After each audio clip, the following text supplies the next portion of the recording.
नमस्कार साथियों, आज हम लोग भारत की कुछ सुरक्षा से संबंधित चीज़ों को डिस्कस करने वाले हैं। जैसे कि भारत को 1997 में ये लगा कि कहीं न कहीं हमें पनडुब्बियों पर काम करना चाहिए, हमें सबमरीन्स पे काम करना चाहिए।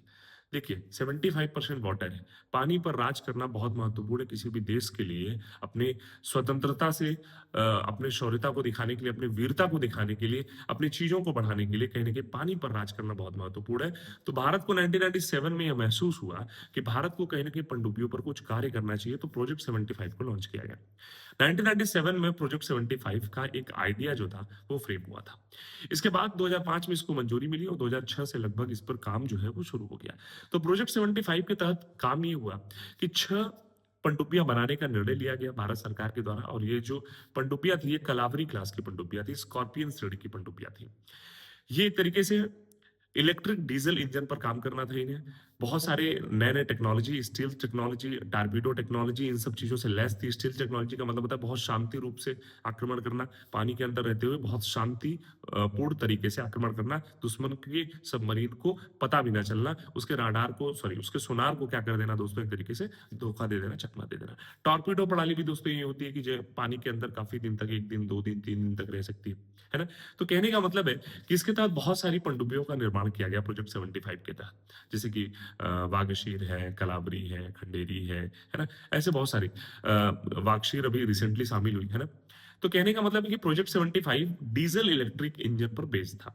इसके बाद भारत को ये लगा कि कहीं न कहीं डीज़ल इलेक्ट्रिक इंजन को और रिफाइन करने की आवश्यकता है, तो 2007 के आसपास प्रोजेक्ट 75 इंडिया लॉन्च किया गया। इसके तहत भी 6 सबमरीन एडवांस्ड टाइप की बनानी थी जो एआईपी सिस्टम पर आधारित हो मतलब एयर इंडिपेंडेंट प्रोपल्सन सिस्टम पर। मतलब जो स्कॉर्पियन क्लास की श्रेणी 1975 प्रोजेक्ट 75 के तहत जो बनाई गई प्रोजेक्ट 75 के तहत जो सबमरीन बनाई गई, वो बेसिकली क्या थी कि 2 दिन ही पानी के अंदर रह सकती थी। लेकिन भारत को ये लगा कि हमें पनडुब्बियों को, सबमरीन्स को क्या करना है, अपडेट करने की आवश्यकता है। ये 2 वीक तक अंदर रहे पानी में। 2 सप्ताह तक, 15 दिन, 20 दिन तक पानी में रहें, जब तक माने उनका पानी में रहें। तो ये एयर इंडिपेंडेंट प्रोपल्सन सिस्टम का जो एक तरीके से सिस्टम था, ये प्रोजेक्ट 75 इंडिया के तहत लॉन्च किया गया और इसमें जो बहुत हेल्प किया हमारा वो फ्रांस का जो नेवल ग्रुप है, उसने बहुत बढ़िया हेल्प की हमारी और बहुत सारे नए-नए पनडुब्बियों के निर्माण में सहायता की। तो कहने का मतलब है कि भारत की जो शिशुमार क्लास की पनडुब्बियाँ थी, सिंधु क्लास की पनडुब्बियाँ थी, ये आउटडेटेड होने लगी थी, बूढ़ी होने लगी थी। तब भारत को आईएनएस एक तरीके से कलावरी रेंज के स्कॉर्पियन क्लास की पनडुब्बियों को बनाने की जो बहुत स्टील्थ टेक्नोलॉजी और बहुत ही ज़्यादा के-4 सागरिका मिसाइलों को ले जाने में काफ़ी सक्षम है और के-3, के-4 बहुत सारी मिसाइलों को 3500 किलोमीटर की रेंज, 750 किलोमीटर की रेंज की मिसाइलों को कैरी करने में सक्षम है।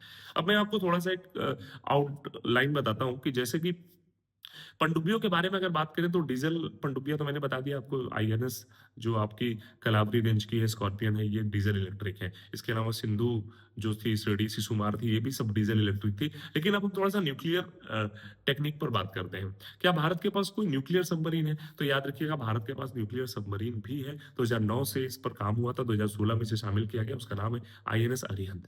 उसके बाद 2024 में आईएनएस अरिघाट को शामिल किया गया। और इन सब चीज़ों के तहत अभी कुछ एस-4 जैसे आईएनएस जो है, ये अभी ट्रायल में है, सी ट्रायल में है। एक आईएनएस अधिशीर जो है, वो भी आने वाला है ना? तो कहने का मतलब है कि इनका ट्रायल जो है वो शुरू हो चुका है। तो न्यूक्लियर सबमरीन भी भारत के पास है, इसके अलावा आईएनएस चक्र का नाम आपने सुना होगा। तो आईएनएस चक्र बेसिकली लीज़ पर लिया गया था रूस से, जो कि वापस कर दी गई है ना? तो कहने का मतलब है कि भारत जो है ये पनडुब्बियों के मामले में अब काम कर रहा है। 18 से 19 पनडुब्बियाँ भारत के पास हो गई हैं और पनडुब्बी के मामले में देखा जाए तो भारत विश्व में 8वें देश पर आता है। धन्यवाद, नमस्कार दोस्तों।